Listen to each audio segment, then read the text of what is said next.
Hello friends, welcome back to my channel. आज আমি রান্না করছি কই মাছ, কারণ এটা আমার ফেভারিট মাছ।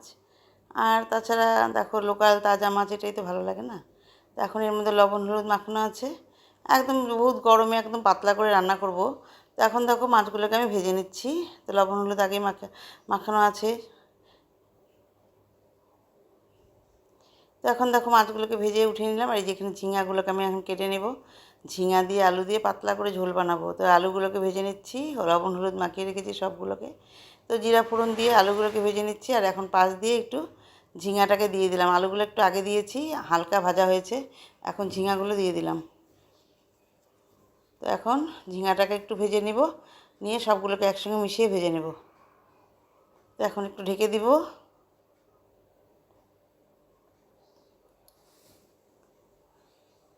তো দেখো এখন এগুলো ভাজা হয়ে গেছে, ঢেকে দিয়েছিলাম।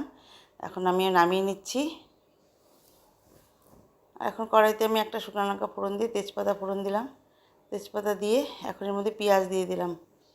আমি একটু পেঁয়াজ দিয়ে মাছ রান্না করি, এটাই আর কি আমার অসুবিধা। তো সবাই অনেকে পেঁয়াজ ছাড়া রান্না করে। তো এখানে আমি দেখো এখন কাঁচা লঙ্কা পেস্ট দিয়ে দিলাম, একটু আদা পেস্ট দিয়ে দিচ্ছি, দিয়ে এখন মিশিয়ে নেব। আর এখানে আদা পেস্টটা দিয়ে দিলাম আর এখানে একটু পেঁয়াজের পেস্ট দিয়ে দিলাম। আর আগে কাঁচা লঙ্কা দিয়েছিলাম, আর এখন টমেটো দিয়ে দিলাম। দিয়ে এখন ভালো করে ভেজে নেব মশলাটাকে। তো এখন এর মধ্যে লবণ আর হলুদ দিয়ে দেবো। তো লবণ হলুদ তো দিতেই হবে, না দিলে তো হবে না। তো লবণ হলুদ দিয়ে নিয়ে এখন এর মধ্যে জিরা গুঁড়ো, জিরের গুঁড়ো, তারপর ধনের গুঁড়ো দিয়ে দেবো। আর একটু সামান্য লঙ্কার গুঁড়ো দিয়ে দিলাম। তো আমরা একটু ঝাল খাই, সেই কারণে। তো এইভাবে মশলাটাকে কষিয়ে নিব। আর এখানে দেখো গরম জল বসিয়েছি মাছে দেওয়ার জন্য। তো এরকম হালকা কষে গেছে। এখন এর মধ্যে ঝিঙাটার আলুটা দিয়ে দিলাম। ঝিঙা আলু দিয়ে মশলার সাথে একদম ভালো করে এখন কষিয়ে নেব।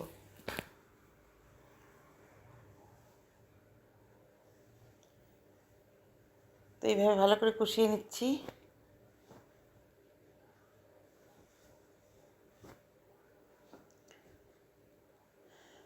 এখন একটা কষা কষা হয়ে গেছে। এখন এর মধ্যে গরম জল দিয়ে দিচ্ছি।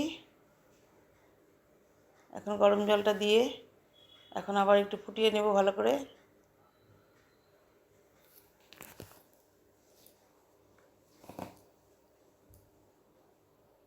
আর এখন এর মধ্যে মাছগুলোকে দিয়ে দিলাম।